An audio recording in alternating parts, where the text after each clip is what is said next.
माधव मुंडे यांची गेल्या 15 महिन्यापूर्वी निर्गुण हत्या करण्यात आली होती आणि त्यानंतर पाहिले तर अजूनही त्या आरोपी मोकार फिरत आहेत आणि त्यांना अजून न्याय मिळाला नाही आहे. तर यांनी काय यापूर्वीच काल 2 दिवसापूर्वीच पोलीस अधीक्षक नवनीत कौर यांची भेट घेतली होती.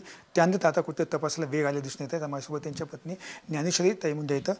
ताई काय सांगाल, यापूर्वी आपण 2 दिवसापूर्वी SP DSP यांची भेट घेतली होती पोलीस अधीक्षकांची, काय आता तपासातून वेग आलेला वाटते? हां, त्यांनी पथक तयार LCPचं पथक तयार करून थोडासा वेग आणल्यावानी वाटतंय.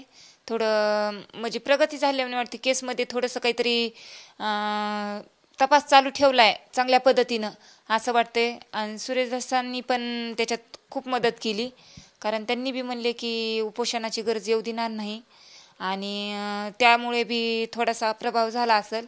आणि जरी मात्र आरोपी अटक होतील तरीच आपल्याला न्याय भेटला असं समजलं जाईल. यापूर्वी आपण पोलीस अधीक्षकांनी भेट घेतली होती, तुम्हाला त्यांनी आश्वासन दिलं होतं, त्यानंतर तुमची दुसरी भेट आहे ते.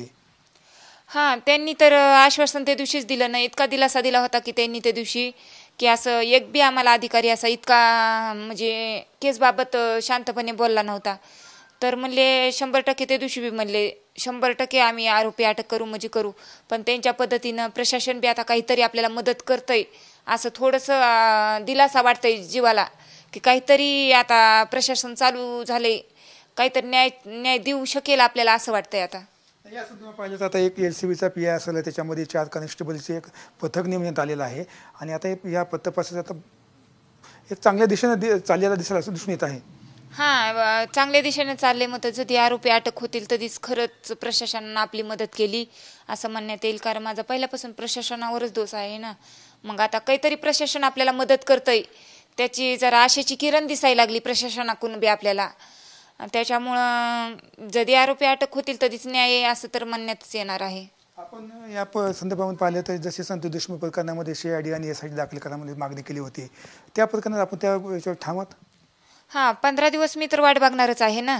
मग ह्यांनी जर चांगले अजून आरोपी अटक केले, हे झालं तर SIT CIDची तर काही मग गरजच लागणार नाही.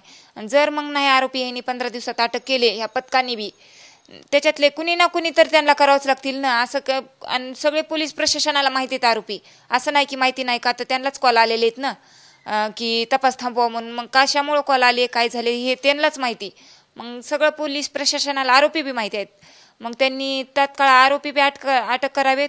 आणि मग नाही केले तर मी उपोषणाला बसून SIT आणि CIDची मागणी करणार आहे. तुमचं म्हणणं की सगळं जे कॉल डिटेल आहे ते पोलिसांना माहिती आहे, त्याचे नाव निष्पन्न आहेत, मग पोलीस जाणीवपूर्वक का नाव ओपन करत नाही आहे? का पाठीराखण करते ते हेच मला समजत नाही ना. मग तेच तर जाणून घ्यायचे ना. जे परळीचे पोलीस आहेत त्यांना तर पुरेपूर माहिती आहे ना. सानप सर तर डायरेक्ट गेले होते ना आरोपी अटक करायला. मग त्यांना कॉल आले ना. मग कुणाचे कॉल आले, काय झाले, कुणं पाठराखण केली हे तर त्यांनी पण सांगितलं नाही ना, आम्हाला पण माहिती नाही ना. मग आता करायलेत ना प्रगती. आता त्यांच्यातून जर त्यांना चोरमुले सर तर पंचनामा कराय होते त्या दिवशी डेड बॉडीपाशी. मग चोरमुले सरांना बी ह्याच्यातलं काहीतरी माहिती असेल, तेव्हा SP सरांनी त्यांच्याकडं दिला असेल तपास. आणि SP सरांनी बी आश्वासन दिलं की चोरमुले सर चांगल्या पद्धतीनं करू शकतील. आणि जर नाही मग या 15 दिवसात केलं तर मग SIT CIDची तर मी तर पहिल्यापासूनच मागणी करीत आहे. कारण डायरेक्ट इथल्या पोलिसांची नार्को टेस्ट करावी ह्यांनी. नार्को टेस्टमध्ये तर त्यांना सगळं समजून जाईल ना. काय हे करण्याची गरजच नाही, खोटं बोलण्याची तर त्यांना गरजच येणार नाही पुन्हा. मग डायरेक्ट इथले सगळे जेवढे पोलीस अधिकारी होते त्या चौकशीमध्ये चोरमुले सर बी होते, सगळेच होते. मग त्यांचीच नार्को टेस्ट करून घ्यावी. मग SIT आणि CIDची बी गरज लागणार नाही ना नार्को टेस्ट केल्याच्या नंतर. मग आरोपी तर साक्षात निष्पन्नच होऊन जातील. तुम्ही पोलीस अधीक्षकांना एक 15 दिवसाचे अल्टिमेट दिलं होतं. ह्या संपूर्ण नाही तपास लागला तर मी पुन्हा एकदा उपोषणाला कुटुंबासोबत बसणार, त्याच्यावर तुम्ही ठाम आहोत? हां, मी ठाम आहे. 15 दिवसाच्या नंतर मी तर ठामच आहे. आणि मी आरोपी जर अटक केले तर त्यांचं तर मी म्हणजे तेवढं उपोषणाची गरजच लागणार नाही. आरोपी अटक केले, मला जर न्याय मिळाला तर काय गरज आहे मला तितका पाऊल पुढचा उचलण्याची. मला फक्त न्यायाशी मतलब आहे. मला न्याय भेटला झालं, मला काय पाहिजे, मला न्यायच पाहिजे माझ्या पतीचा. आणि मग उपोषण करण्याची गरजच लागणार नाही ना. आपण पाहिलं तर जे पोलीस अधिकारी त्यांची नार्को टेस्ट केली पाहिजे आणि हे जे गुन्हेगार आहेत ते ओपन झाले पाहिजे. ही संपूर्ण माहिती पोलिसांकडे आहे, पण पोलीस जाणीवपूर्वक हे कुठे माहिती दबवत आहे असा अधिकार त्यांनी ज्ञानेश्वर मुंडेंनी केलेला आहे. नाही तर त्या 15 दिवसात आरोपी पकडले तर मी पुन्हा एकदा पोलीस स्टेशन आपल्या पोलीस अधीक्षक कार्यालयासमोर उपोषणाला बसणार असा देखील इशारा त्यांनी देण्यात आलेला आहे.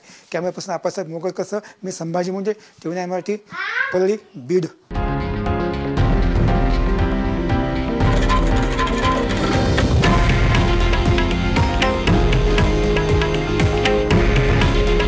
हे आहे देशातील नंबर 1 न्यूज नेटवर्क आणि आपण पाहत आहात TV9 मराठी.